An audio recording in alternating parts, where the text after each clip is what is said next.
Welcome to Women's Rugby Rundown 217 for September 22nd through the 28th. We're back home, and we're going to recap all the action for the Rugby World Cup, where England was crowned champion and New Zealand took home the bronze. We'll dive into the record-breaking attendance and viewership numbers and discuss the major news stories that emerged during the final week. We'll also check in on the latest domestic league action around the world. I'm Wendy, here to bring you the latest in women's rugby. This is your Women's Rugby Rundown, and we're about to kick off. The 2025 Rugby World Cup is in the books. It's a smile and a sad face at the same time.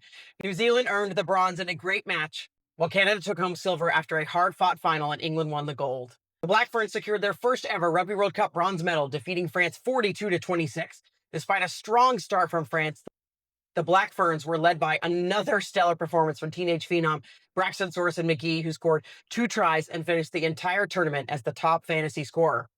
Led by 2-time try scorer Alex Matthews and player of the match Sadia Kabea, a brilliant England squad secured a 33-13 victory over Canada to become the 2025 Women's Rugby World Cup champions.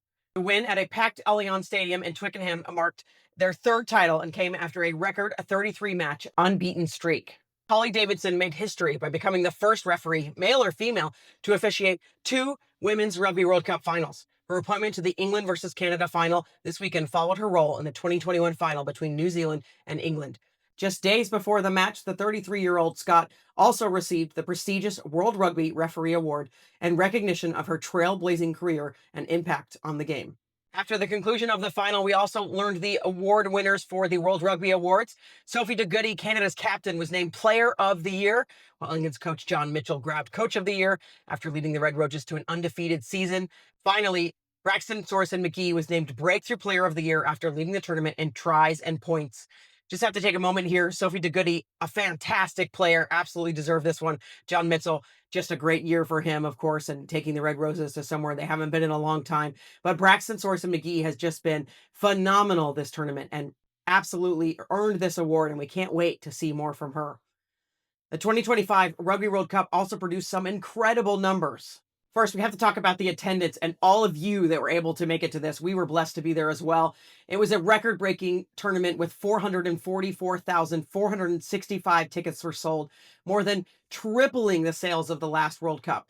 The final match alone drew a crowd of 81,885, setting a new world record for a women's rugby match. And then there was the audience watching at home or in a bar. There were so many watch parties. The final brought in a record-breaking 5.8 million viewers in the UK, making it the most watched women's rugby match ever on UK television. France also set records across the tournament, their peak being their quarterfinal against Ireland, which saw a record-breaking 4.6 million viewers.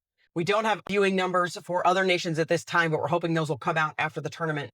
Let's talk about new fans. There's so many of you, and welcome to the best sport in the world. An impressive 50% of the fans who attended had never been to a women's rugby match before, and an incredible 95% they will return for another game.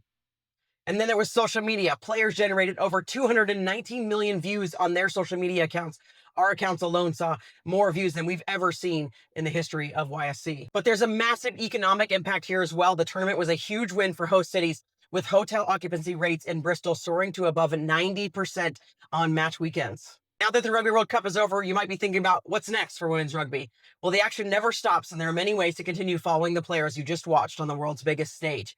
The HSBC 7 Series, so what you see in the Olympics, is a fast-paced global pace circuit that runs from November through June and features many of the same players from the 15s game.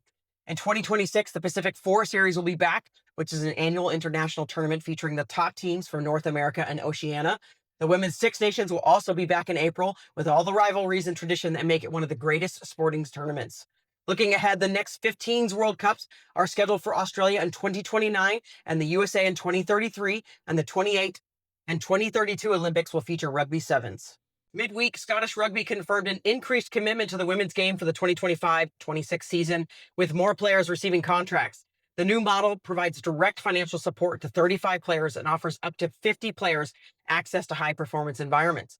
We find the timing of this announcement really interesting and honestly suspect. Why wait until Scotland was out? They, of course, had their best performance they've ever had at the Rugby World Cup, so congratulations to them for that. But why wait until the tournament is almost over? But is this cleanup? Has this been in the works for some time? There's some articles suggesting that this was cleanup. in response to the players' press's criticism. Not to mention the players had to play knowing that their contracts were not being renewed and that these were their last moments in the tournament. What pressure does that put them under? And the reality here is that women's rugby needs to be supported across the board. This includes Canada, Scotland, Fiji, Samoa, all of the countries that are not professionalizing rugby. We've got to find the sponsors. The unions have got to support these teams and get them professionalized. No more should we see teams heading to these events without full contracts and players knowing what they're doing. And former USA Eagle Erin Overcash has been selected as a NASA astronaut candidate, making her the third USA Rugby player to earn the honor. Now let's take a look at domestic news across the world. In the Dr. Farah Palmer Cup in New Zealand, Canterbury and Waikato will face off in the Premiership final. Canterbury defeated the Manawatu Cyclones 39-22, while Waikato secured their spot by beating Auckland Storm 36-29. This is a rematch of last season's final. In Scotland, Stirling County continues to dominate the Arnold Clark Premiership with a perfect 5-0 record and a massive points difference of 376. They are followed by Watsonian, who have a 4-1 record. In Ireland's Energy AIL, Old Belvedere, UL Bohemian, Enos, Galwiggins, and Wicklow all started the new season with a win. Old Belvedere got a statement victory over their rival, Railway Union, with a 34-19 bonus point win. The new season of the Iberdrola League has begun with a major format change, returning to a double round-robin regular season. The reigning champions, El Salvador, started with a title defense with a win, as did Getxo and Olímpico de Pozuelo. That's it for us this week. There's always more news on our site at yscrugby.com. Never miss one of our episodes. Women's Rugby Rundown is available anywhere you get your podcasts from.